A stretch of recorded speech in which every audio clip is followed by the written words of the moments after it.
നമ്മൾ ഇന്ന് പഠിക്കാൻ പോകുന്നത് പെട്രോൾ ഇഞ്ചക്ഷൻ സിസ്റ്റത്തിനെ കുറിച്ചാണ്. എന്താണ് ഇഞ്ചക്ഷൻ സിസ്റ്റം അല്ലെങ്കിൽ ഫ്യുവൽ ഇഞ്ചക്ഷൻ സിസ്റ്റം എന്ന് പറഞ്ഞാൽ ഒരു എഞ്ചിനിലേക്ക് ഒരു ഇഞ്ചക്ടർ ഉപയോഗിച്ച് ഫ്യുവലിനെ കടത്തിവിടുന്നതിനെ ഫ്യുവൽ ഇഞ്ചക്ഷൻ എന്ന് പറയും. അത് പെട്രോളിലും ഉണ്ട് ഡീസലിലും ഉണ്ട്. നമ്മളിപ്പോൾ പഠിക്കാൻ പോകുന്നത് പെട്രോൾ ഫ്യുവൽ ഇഞ്ചക്ഷൻ സിസ്റ്റത്തിനെ പറ്റിയാണ്. ഇത് ഏകദേശം ഒരു 1980 മുതൽ വാഹനങ്ങൾ ഉപയോഗിച്ച് വരുന്നുണ്ട്, നമ്മുടെ നാട്ടിലല്ലെങ്കിലും പുറമേയുള്ള വാഹനങ്ങളിൽ. അന്ന് മുതൽ തന്നെ കാർബറേറ്റർ ഒഴിവാക്കി പകരം ഇഞ്ചക്ഷൻ വെക്കാൻ തുടങ്ങിയിട്ടുണ്ട്. എന്താണ് കാർബറേറ്ററും ഫ്യൂവൽ ഇഞ്ചക്ഷനും തമ്മിലുള്ള വ്യത്യാസം എന്ന് പറയുകയാണെങ്കിൽ, കാർബറേറ്ററിൽ എങ്ങനെയാണ് ഫ്യൂവലും എയറും മിക്സ് ചെയ്യുന്നത്? ഒരു എയർ സ്ട്രീം വെഞ്ചുറിയിലൂടെ കടന്നു പോകുമ്പോൾ അവിടെ ഒരു സക്ഷൻ രൂപപ്പെടും. ആ സക്ഷൻ കാരണം ഫ്ലോട്ട് ചേമ്പറിൽ നിന്ന് ഫ്യൂവൽ ഉള്ളിലേക്ക് വലിച്ചെടുക്കപ്പെടും. അപ്പോൾ ഫ്യൂവൽ ഉള്ളിലേക്ക് വലിക്കുകയാണ് ചെയ്യുന്നത്. എന്നാൽ ഇഞ്ചക്ടറിൻ്റെ കാര്യത്തിൽ അങ്ങനെയല്ല. സാധാരണ ഇൻടേക്ക് മാനിഫോൾഡിലൂടെ എയർ ഇങ്ങനെ ഒഴുകിക്കൊണ്ടിരിക്കുന്നു. ആ സമയത്ത് ഇഞ്ചക്ടർ ഉപയോഗിച്ച് നമ്മൾ അങ്ങോട്ട് ഫ്യൂവൽ പ്രഷറിൽ കൊടുക്കുകയാണ് ചെയ്യുന്നത്. അപ്പോൾ വലിക്കുന്നതും തള്ളുന്നതും വ്യത്യാസമുണ്ട്. വലിച്ചെടുക്കുമ്പോൾ ഉണ്ടാകുന്ന പ്രഷറും തള്ളുമ്പോൾ വരുന്ന പ്രഷറും വ്യത്യാസമാണ്. അതുകൊണ്ട് തന്നെ തള്ളുമ്പോൾ ഹൈ പ്രഷറിൽ വരുന്നത് കൊണ്ട് തന്നെ നന്നായി മിക്സ് ചെയ്യാൻ പറ്റും. സാധാരണ ഒരു കാർബറേറ്റർ ഉണ്ടാക്കുന്നതിനേക്കാൾ കൂടുതൽ മിക്സിംഗ് കപ്പാസിറ്റി ഇഞ്ചക്ടറിനായിരിക്കും ഉണ്ടാവുക. ഇനി നമുക്ക് എന്തൊക്കെയാണ് പെട്രോൾ ഫ്യുവൽ ഇഞ്ചക്ഷൻ സിസ്റ്റത്തിൻ്റെ ഒബ്ജക്റ്റീവ്സ് എന്ന് നോക്കാം. എന്തൊക്കെയാണ് അതിന് വേണ്ട ഗുണങ്ങൾ. നമ്മൾ ആദ്യം എന്തിനെ പറ്റി നോക്കണം? അതിൻ്റെ പവർ ഔട്ട്പുട്ട് എങ്ങനെയാണെന്ന് നോക്കണം. അത് മറ്റുള്ള സിസ്റ്റവുമായി കമ്പയർ ചെയ്ത് നോക്കണം. അടുത്ത ചെക്ക് ചെയ്യേണ്ടത് ഫ്യുവൽ എഫിഷ്യൻസി എങ്ങനെയായിരിക്കുമെന്ന് ചെക്ക് ചെയ്യണം. അതിൻ്റെ എമിഷൻ പെർഫോമൻസ്, പുറത്തേക്ക് വരുന്ന മലിനീകരണത്തിൻ്റെ തോത് കുറിച്ച് നമ്മൾ പഠിക്കണം. റിലയബിലിറ്റി, അതിൻ്റെ വിശ്വാസ്യത നമ്മൾ പഠിച്ചിരിക്കണം. എന്നാലേ നമുക്കൊരു സിസ്റ്റം ഇൻവെൻറ്റ് ചെയ്യാൻ പറ്റുള്ളൂ. ഡ്രൈവബിലിറ്റി ആൻഡ് സ്മൂത്ത് ഓപ്പറേഷൻ, അതിൻ്റെ വർക്കിംഗ്, നമുക്ക് ഡ്രൈവ് ചെയ്യുമ്പോൾ വ്യത്യാസമുണ്ടോ? എഞ്ചിൻ്റെ വർക്കിംഗ് എങ്ങനെയാണ്? സ്മൂത്ത് ഓപ്പറേഷൻ അല്ലെങ്കിൽ എഞ്ചിന് ഡാമേജ് ഉണ്ടാകാൻ സാധ്യതയുണ്ടല്ലോ. ഇനീഷ്യൽ കോസ്റ്റ്, എത്രത്തോളമാണ് ആ സിസ്റ്റത്തിൻ്റെ ചിലവ് വരുന്നത്. അതുപോലെ മെയിൻ്റനൻസ് കോസ്റ്റ്, ഇനിയിപ്പോൾ വെക്കാൻ ചിലവ് കുറവാണെങ്കിലും കൊണ്ടു മടക്കാൻ ചിലവ് കൂടുതലാണെങ്കിൽ നമുക്കത് ഉപയോഗിക്കാൻ പറ്റില്ല എന്ന് വരില്ല. അടുത്ത് ഡയഗ്നോസ്റ്റിക് കാപ്പബിലിറ്റി, ഇതിന് കംപ്ലൈൻറ്റ് വരുമ്പോൾ കണ്ടുപിടിക്കാനുള്ള കഴിവ്. ഇത്രയും കാര്യങ്ങൾ ചെക്ക് ചെയ്തിട്ടാണ് നമ്മളൊരു സിസ്റ്റം ഒരു വണ്ടിയിൽ ഇംപ്ലിമെൻറ്റ് ചെയ്യുള്ളൂ. പവർ ഔട്ട്പുട്ടിന് എന്ത് മാറ്റം വരുന്നു, ഫ്യൂവൽ എഫിഷ്യൻസിക്ക് എന്ത് മാറ്റം വരുന്നു, എമിഷൻസിന് എന്ത് വ്യത്യാസം വരുന്നു, റിലയബിലിറ്റി എത്രത്തോളം ഉണ്ട്, ഓപ്പറേഷൻ എത്രത്തോളം സ്മൂത്താണ്, കോസ്റ്റ് എങ്ങനെ നമുക്ക് കൺട്രോൾ ചെയ്യാൻ പറ്റും, മെയിൻ്റനൻസ് കോസ്റ്റ് എങ്ങനെയാണ്, എത്രത്തോളം അതിൻ്റെ കേടുപാടുകൾ കണ്ടുപിടിക്കാൻ പറ്റുന്നു. ഇത്രയും കാര്യങ്ങൾ ഉപയോഗിച്ചാണ് നമ്മൾ എന്ത് ചെയ്യുന്നത്? ഒരു സിസ്റ്റം ഒരു വാഹനത്തിൽ ഉപയോഗിക്കണോ വേണ്ടയോ എന്ന് തീരുമാനിക്കുക. അപ്പോൾ ഇതൊക്കെ വെച്ചിട്ട് നമ്മളൊരു സിസ്റ്റം ഉണ്ടാക്കി. ആ സിസ്റ്റം തന്നെയാണ് പെട്രോൾ ഇഞ്ചക്ഷൻ സിസ്റ്റം എന്ന് പറയുന്നത്. അതിൻ്റെ ഉണ്ടാക്കി കഴിഞ്ഞപ്പോൾ ഉള്ള അഡ്വാൻറ്റേജസ് എന്തൊക്കെയാണ്?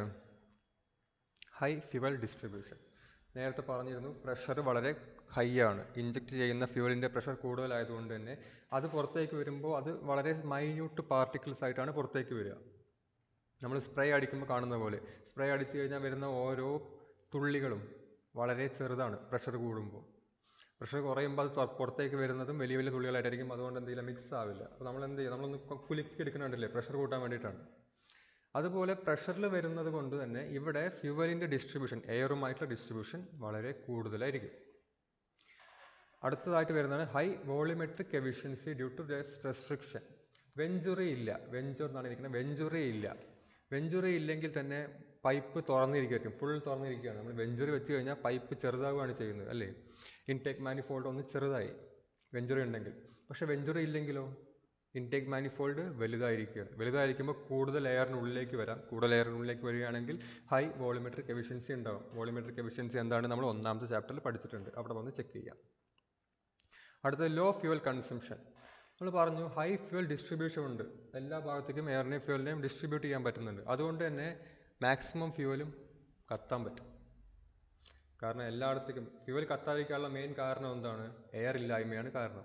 എയർ ഇല്ലാതിരിക്കാനുള്ള കാരണം എന്താണ്? ചില ഭാഗത്ത് ഫ്യൂവൽ കൂടുതൽ നിൽക്കും, ചില ഭാഗത്ത് ഫ്യൂവൽ കുറഞ്ഞു നിൽക്കും. പക്ഷേ ഇവിടെ അങ്ങനെയല്ല, ഡിസ്ട്രിബ്യൂഷൻ ഹൈ ആണ്. നമ്മൾ ഫസ്റ്റ് പോയിന്റ് പറഞ്ഞത് ഡിസ്ട്രിബ്യൂഷൻ ഹൈ ആയതുകൊണ്ട് തന്നെ എല്ലാ ഭാഗത്തേക്കും ഫ്യൂവൽ ഒരുപോലെ എത്തും. അതുകൊണ്ട് തന്നെ എല്ലാ ഫ്യൂവലും കത്തുകയും ചെയ്യും. അപ്പോൾ ലോസ് കുറവാണെങ്കിൽ നമുക്ക് കുറച്ച് ഫ്യൂവൽ ഓൾറെഡി കൊടുത്താൽ മതി. ഇപ്പോൾ 100 ഫ്യൂവൽ കൊടുത്തിട്ട് 80 ഫ്യൂവലെ കത്തുന്നുണ്ടെങ്കിൽ നമ്മൾ 100 ഫ്യൂവൽ കൊടുക്കേ പറ്റുള്ളൂ. പക്ഷെ 100 ഫ്യൂവൽ കൊടുക്കുമ്പോൾ 100 ഫ്യൂവൽ കത്തുന്നുണ്ടെങ്കിൽ നമ്മൾ 80 ഫ്യൂവൽ കൊടുത്താൽ മതി. കാരണം 20 ഫ്യൂവൽ ഓൾറെഡി നമുക്ക് വേസ്റ്റ് ആയിരുന്നു. ആ ഫ്യൂവൽ നമുക്ക് ലാഭമായല്ലോ. അടുത്തതായിട്ട് വരുന്നതാണ് rapid response to accelerator press. നമ്മളൊരു പെഡൽ പ്രസ് ചെയ്യുമ്പോൾ എങ്ങനെയാണ് സാധാരണ കാർബറേറ്ററിൽ വർക്ക് ചെയ്യാന്ന് ആലോചിച്ച് നോക്കുക. ത്രോട്ടിൽ വാൽവ് ഓപ്പൺ ആവും.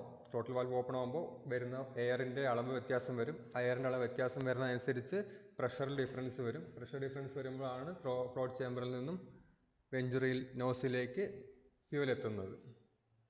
പക്ഷേ ഇവിടെ അങ്ങനെയല്ല. നമ്മൾ പ്രസ് ചെയ്യുമ്പോൾ തന്നെ ഇഞ്ചക്ടറിലേക്ക് പെട്ടെന്ന് ഫ്യൂവലിന് കൊടുക്കാൻ പറ്റും. പെട്ടെന്ന് ഫ്യൂവൽ കൊടുക്കാൻ പറ്റുകയാണെങ്കിൽ പെട്ടെന്ന് തന്നെ അതിൻ്റെ റെസ്പോൺസ് നമുക്ക് കിട്ടും. ഈ വളഞ്ഞ വഴിയിലൂടെ പോകേണ്ട ആവശ്യമില്ല. നേരിട്ട് നമ്മൾ എപ്പോഴാണോ ആക്സിഡൻറ്റ് കൊടുക്കുന്നത് അപ്പോൾ ഫ്യൂവൽ കൂടുതൽ കൊടുക്കാൻ പറ്റും. അപ്പോൾ റാപ്പിഡ് പെട്ടെന്നുള്ള റെസ്പോൺസ് നമുക്ക് കിട്ടും വണ്ടിയുടെ സ്പീഡ് വ്യത്യാസങ്ങളിൽ. മച്ച് മോർ പ്രിസൈസ്, കുറച്ചുകൂടി നല്ല കൺട്രോൾ കിട്ടും. നമ്മൾ ഈ എയർ പ്രഷർ ഒന്നും നോക്കേണ്ട ആവശ്യമില്ല. നമ്മൾ എത്ര പ്രസ് ചെയ്യുന്നോ അതിനനുസരിച്ച് ഫ്യൂവൽ ഇഞ്ചെക്ട് ചെയ്യപ്പെടും. അപ്പോൾ പിന്നെ അതിനകത്ത് വേറെ ബുദ്ധിമുട്ടുകളൊന്നും വരുന്നില്ല. എത്രയാണോ നമ്മൾ ഉദ്ദേശിക്കുന്നത് അത്രയും അവിടെ കിട്ടും. അതാണ് പ്രിസിഷൻ കൊണ്ട് ഉദ്ദേശിക്കുന്നത്. അടുത്ത അവസാനമായിട്ട് വരുന്നതാണ് റെഡ്യൂസ്ഡ് പൊല്യൂഷൻ. എന്താണ് റെഡ്യൂസ്ഡ് പൊല്യൂഷൻ ഉണ്ടാവാനുള്ള കാരണം? നേരത്തെ ഞാൻ പറഞ്ഞു നല്ല ഡിസ്ട്രിബ്യൂഷൻ വരുന്നുണ്ട്. ഫ്യൂവൽ ഡിസ്ട്രിബ്യൂഷൻ കൂടുതലായതുകൊണ്ട് തന്നെ ഫുൾ ഫ്യൂവലും കത്തുന്നതാണ്. ഫുൾ ഫ്യൂവലും കത്തുകയാണെങ്കിൽ കത്താത്ത ഫ്യൂവൽ പുറത്തേക്ക് വരുന്നില്ല. കത്താത്ത ഫ്യൂവലാണ് നമ്മളൊരു മലിനീകരണത്തിൻ്റെ ഒരു പ്രധാനപ്പെട്ട ഭാഗം എന്ന് പറയുന്നത്. അൺബേൺഡ് ഹൈഡ്രോ കാർബൺസ് ആണ് പ്രധാനപ്പെട്ട ഒരു പൊല്യൂട്ടൻ്റ് എന്ന് പറയുന്നത് വണ്ടിയിൽ നിന്ന് വരുന്നത്. അത് ഇവിടെ ഉണ്ടാവുകയില്ല. ഇതൊക്കെയാണ് ഇതിൻ്റെ അഡ്വാൻറ്റേജസ് എന്ന് പറയുന്നത്, പെട്രോൾ ഫ്യൂവൽ ഇഞ്ചക്ഷൻ സിസ്റ്റത്തിൻ്റെ അഡ്വാൻറ്റേജസ്. ഇനി ഡിസഡ്വാൻറ്റേജസ് എന്ന് പറയുകയാണെങ്കിലോ വലിയ ചിലവുണ്ടാവും. ഫസ്റ്റ് തുടങ്ങുമ്പോൾ ഉണ്ടാകുന്ന ചിലവ് കൂടുതലാണ്. ഈ പറഞ്ഞ ഇലക്ട്രോണിക് സിസ്റ്റങ്ങൾ ഉണ്ടായിരിക്കും, ഒരു പമ്പ് വേണ്ടി വരും. ഇതെല്ലാം വെക്കാനുള്ള ചിലവ് കൂടുതലാണ്. മെക്കാനിസം കോംപ്ലിക്കേറ്റഡ് ആണ്. നമുക്കറിയാലോ ഒരു കാർബറേറ്ററിൽ എന്തൊക്കെ പീസുകളുണ്ടെന്ന് നമുക്കറിയാം. പക്ഷേ അതിൻ്റെ കൂടെ അഡീഷണൽ ആയിട്ട് ഒരുപാട് പീസുകൾ വരും. എന്തൊക്കെയാണ് നമുക്ക് വിശദമായിട്ട് പഠിക്കാനുണ്ട്, അപ്പോൾ നോക്കാം. കോംപ്ലിക്കേറ്റഡ് മെക്കാനിസമാണ്. കോംപ്ലിക്കേറ്റഡ് മെക്കാനിസം ആണെങ്കിൽ അത് മെയിൻ്റനൻസ് നടത്തണമെങ്കിൽ അറിയാവുന്ന ആൾക്കാർ തന്നെ വേണം. എല്ലാവർക്കും ചെയ്യാൻ പറ്റില്ല. അതിനുവേണ്ടി സ്പെഷ്യൽ ട്രെയിനിങ് വേണം. അത് ചെയ്യണമെങ്കിൽ അതിന് പറ്റിയ എക്യുപ്മെൻസും വേണം. അടുത്തതായിട്ട് വരുന്നതാണ് ഈ ചെറിയ ഇഞ്ചക്ടർ എന്നൊക്കെ പറയുന്നത് വളരെ പ്രിസൈസ് ആയിട്ടുള്ള എക്യുപ്മെൻ്റ് ആണ്. ഈ പ്രിസൈസ് ആയിട്ടുള്ള എക്യുപ്മെൻറ്റിൽ സാധാരണ ഫ്യൂൽ കൊടുത്താൽ എന്ത് സംഭവിക്കും? ഈ പൊടിയൊക്കെ പോയി അടിഞ്ഞു കഴിഞ്ഞാൽ അത് അടഞ്ഞു പോകും, പെട്ടെന്ന് അടയാൻ സാധ്യതയുണ്ട്. ഈ പ്രിസൈസ് എക്യുപ്മെൻസിന് എല്ലാം കൊടുക്കുന്ന ഫ്യൂവലും ഹൈ ക്വാളിറ്റി ഫ്യൂവൽ തന്നെ ആയിരിക്കും. അടുത്തത് എന്താണ്? ഇത്രയും പുതിയതായിട്ട് കുറേ മെക്കാനിസം വന്നു, ഒരുപാട് കോമ്പണൻസ് അധികമായി വന്നു. ഈ കോമ്പണൻസ് എല്ലാം കേടുവരാം. അപ്പോൾ കേടുവരാനുള്ള ചാൻസ് ചിലപ്പോൾ എന്തായിരിക്കും? കമ്പാരിറ്റീവ്ലി കൂടുതലാണെന്ന് നമുക്ക് തോന്നാം. അവസാനമായിട്ട് പറയുന്ന ഒരു പമ്പുകളൊക്കെ വരുന്നുണ്ടെന്ന് പറഞ്ഞല്ലോ. ഈ പമ്പൊക്കെ ഉള്ളത് കൊണ്ട് തന്നെ അതിൻ്റെ ഓപ്പറേഷൻ എന്ന് പറയുന്നത് സൗണ്ട് ആയിരിക്കും, കുറച്ച് സൗണ്ട് കൂടുതലുണ്ടായിരിക്കും. നോയ്സി ഓപ്പറേഷൻ ഉണ്ടാവാൻ സാധ്യതയുണ്ട്. ഇതൊക്കെയാണ് ഡിസഡ്വാൻറ്റേജസ് എന്ന് പറയുന്നത്. ഇതെല്ലാം കാലക്രമേണ കുറഞ്ഞു വരുന്നുണ്ട്. എന്നാലും പൊതുവായിട്ട് പറയുമ്പോൾ ഇതെല്ലാമാണ് ഒരു പെട്രോൾ ഇഞ്ചക്ഷൻ സിസ്റ്റത്തിൻ്റെ ഡിസഡ്വാൻറ്റേജസ്. ഇനി നമുക്ക് പഠിക്കാനുള്ളത് ഈ പെട്രോൾ ഫ്യൂവൽ സിസ്റ്റത്തിൻ്റെ ക്ലാസിഫിക്കേഷനാണ്. എത്ര രീതിയിൽ ക്ലാസിഫൈ ചെയ്യാം എന്ന് നമുക്ക് നോക്കാം. ഒന്നാമത് according to location of injector. ഇഞ്ചക്ടറിൻ്റെ ലൊക്കേഷൻ അനുസരിച്ച് നമുക്കതിനെ മൂന്നായി തരംതിരിക്കാൻ പറ്റും. Throttle body injection, port injection, direct injection. രണ്ടാമതായിട്ടുള്ള മെയിൻ ക്ലാസിഫിക്കേഷൻ എന്ന് പറയുന്നത് according to duration and timing of injection. ഇഞ്ചക്ഷൻ്റെ സമയവും അതിനെടുക്കുന്ന സമയവും, അതായത് എപ്പോഴാണ് ഇഞ്ചക്ഷൻ ചെയ്യുന്നത്, എത്ര നേരം ഇഞ്ചക്ഷൻ നടത്തുന്നുണ്ട് എന്നതനുസരിച്ച് വീണ്ടും നമ്മൾ മൂന്നായി ക്ലാസിഫൈ ചെയ്യുന്നുണ്ട്. ഒന്നാമത്തത് കണ്ടിന്യൂസ് ടൈപ്പ്, രണ്ടാമത്തെ ഇൻ്റർമിറ്റൻറ്റ് ടൈപ്പ്, മൂന്നാമത്തത് സീക്വൻഷ്യൽ ടൈപ്പ്. മൂന്നാമതായിട്ടുള്ള മെയിൻ ക്ലാസിഫിക്കേഷൻ എന്ന് പറയുന്നത് according to number of injectors ആണ്. അതെങ്ങനെയാണ് വരുന്നത്? എത്ര എണ്ണം ഇഞ്ചക്ടേഴ്സാണ് ഒരു സിലിണ്ടറിലുള്ളത്, അതായത് എഞ്ചിനിലുള്ളത്, സിലിണ്ടറിലല്ല എഞ്ചിനിൽ. അത് പ്രകാരം നമ്മൾ രണ്ടായി ക്ലാസിഫൈ ചെയ്യുന്നു. സിംഗിൾ പോയിൻ്റ് ഉണ്ട്, മൾട്ടി പോയിൻ്റ് ഉണ്ട്. നാലാമതായി വരുന്ന മെയിൻ ക്ലാസിഫിക്കേഷൻ എന്ന് പറയുന്നത് അക്കോർഡിംഗ് ടു കൺട്രോൾ മെത്തേഡ്.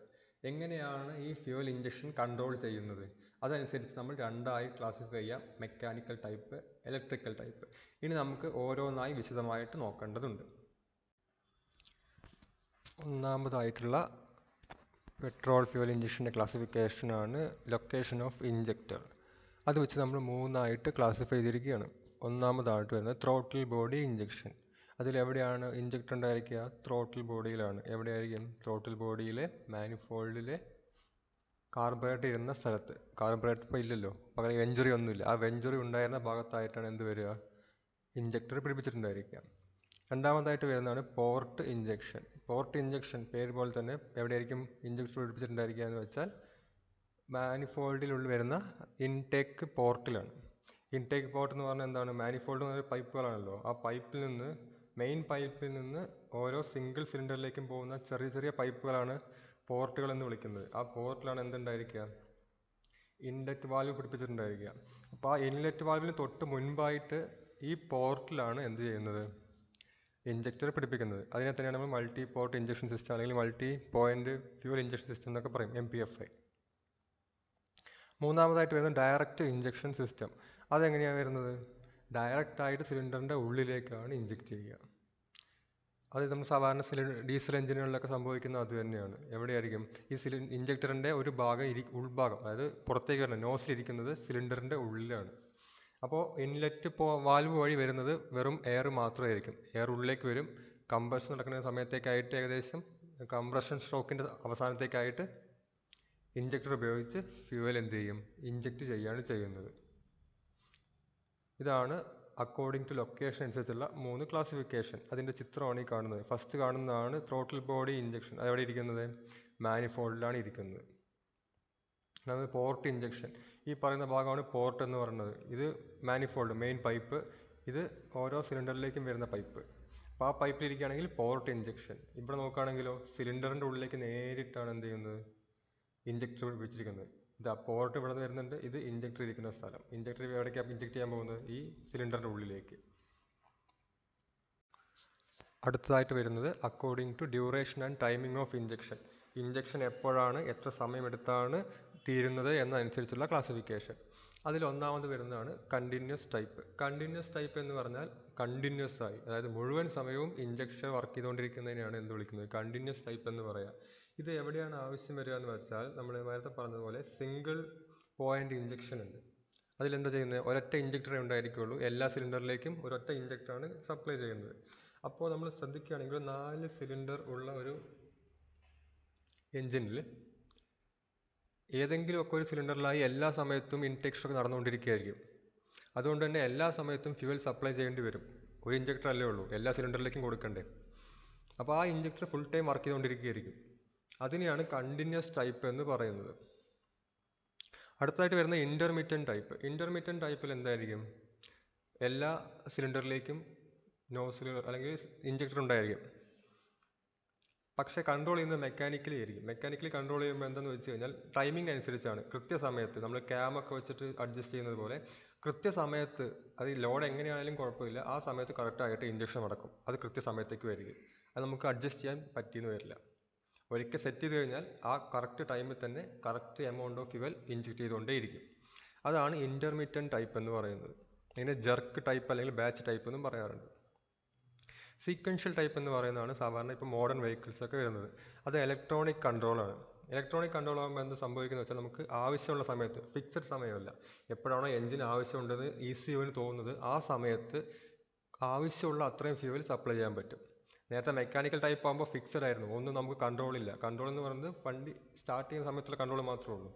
പക്ഷേ ഇലക്ട്രോണിക് ടൈപ്പിൽ എങ്ങനെയാണ്? ഓരോ സെക്കൻഡിലും ECU എഞ്ചിൻ്റെ കണ്ടീഷൻ പഠിച്ചുകൊണ്ടിരിക്കുകയാണ്. അതിനനുസരിച്ച് ഓരോ സെക്കൻഡിലും അതിൻ്റെ ടൈമിങ്ങും ഡ്യൂറേഷനും കൺട്രോൾ ചെയ്തുകൊണ്ടിരിക്കും. അതിനെയാണ് സീക്വൻഷ്യൽ ടൈപ്പ് എന്ന് പറയുന്നത്.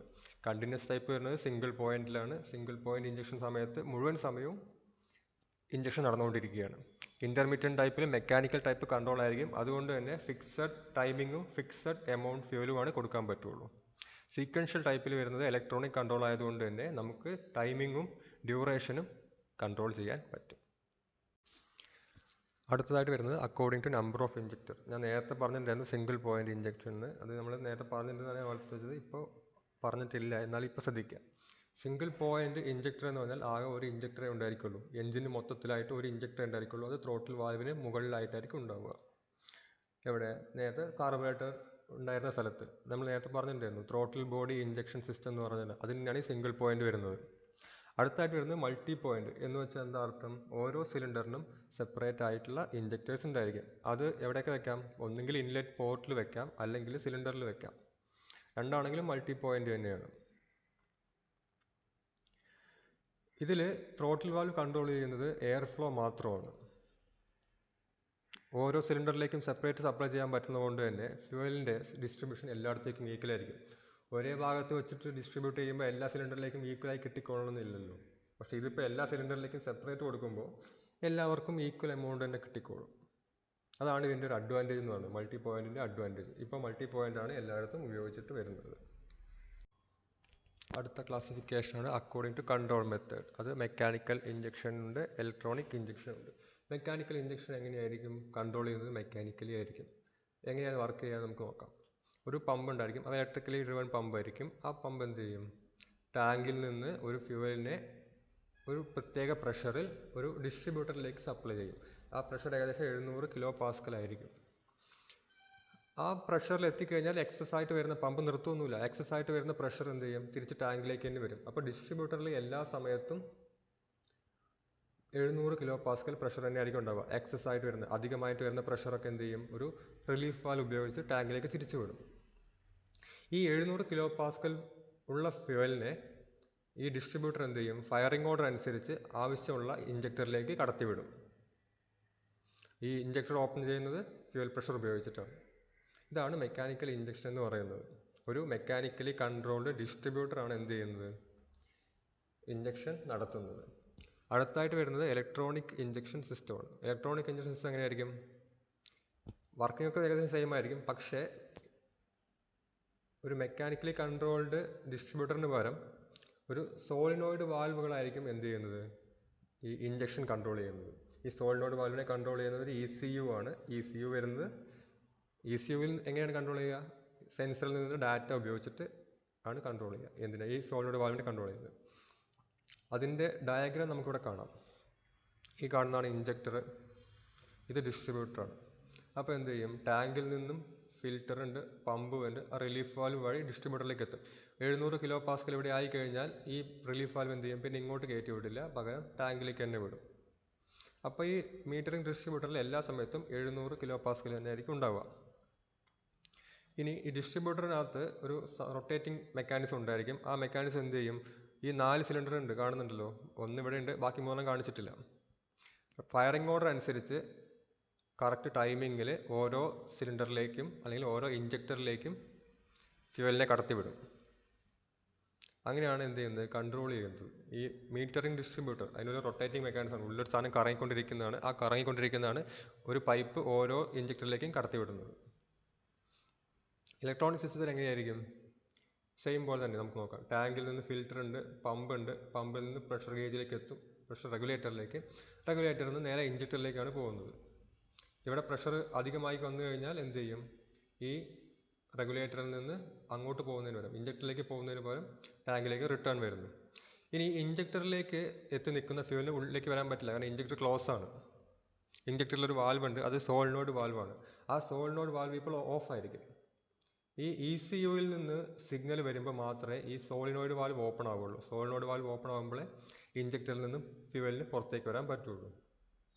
അപ്പോൾ ഇവിടെ നിന്ന് ECU എപ്പോഴാണ് സിഗ്നൽ വിടേണ്ടത് എന്ന് അറിയാൻ വേണ്ടിയിട്ട് ഒരുപാട് ഇൻപുട്ട് സിഗ്നൽസ് ഉണ്ടായിരിക്കും. അത് നമ്മൾ MPFI പഠിക്കുമ്പോൾ വിശദമായിട്ട് പഠിക്കാം. ഈ ഒരുപാട് സിഗ്നൽസ്, അതായത് ഒരുപാടുണ്ട്. ടെമ്പറേച്ചർ ഉണ്ട്, എയർ ഫ്ലോ ഉണ്ട്, കൂളൻറ്റിൻ്റെ ടെമ്പറേച്ചറിൻ്റെ ആവശ്യമുണ്ട്. ഇങ്ങനെ പല സെൻസറിൽ നിന്നുള്ള ഡാറ്റ ഉപയോഗിച്ചിട്ട് എപ്പോഴാണ് ഫ്യൂവൽ കടത്തിവിടേണ്ടത് എന്ന് ECU തീരുമാനിക്കും. അപ്പോൾ ഒരു സിഗ്നൽ വിടും. ആ സിഗ്നൽ ഇവിടെയുള്ള സോളിനോയിഡ് വാൽവിനെ ഓപ്പൺ ചെയ്യും. അപ്പോൾ ഇഞ്ചക്ടർ ഓപ്പണായി ഫ്യൂവൽ ഉള്ളിലേക്ക് വരുന്നു. ഇതാണ് ഇലക്ട്രോണിക് പെട്രോൾ ഇഞ്ചക്ഷൻ സിസ്റ്റം. ഇതോടുകൂടി പെട്രോൾ ഇഞ്ചക്ഷൻ സിസ്റ്റത്തിൻ്റെ ക്ലാസ് കഴിഞ്ഞു. ഇതിൻ്റെ അധികമായിട്ട് വരുന്നത് MPFI സിസ്റ്റമാണ്. അത് നമുക്ക് അവസാനം പഠിക്കാം, ഇപ്പോഴല്ല. അത് കുറച്ചുകൂടി കാര്യങ്ങൾ അറിയാനുണ്ട്, അതിനുശേഷം ഒരുമിച്ച് നോക്കാൻ പറ്റുള്ളൂ. അപ്പോൾ ഞാൻ നേരത്തെ പറഞ്ഞതുപോലെ തന്നെ ഇതിൻ്റെ നോട്ടും ഈ ക്ലാസ്സിൻ്റെ നോട്ടും നിങ്ങൾ ഈ വീഡിയോ നോക്കി എഴുതിയെടുക്കുക, അത് കയ്യിൽ വയ്ക്കുക. ഞാൻ സെപ്പറേറ്റ് നോട്ട് തരുന്നതല്ല.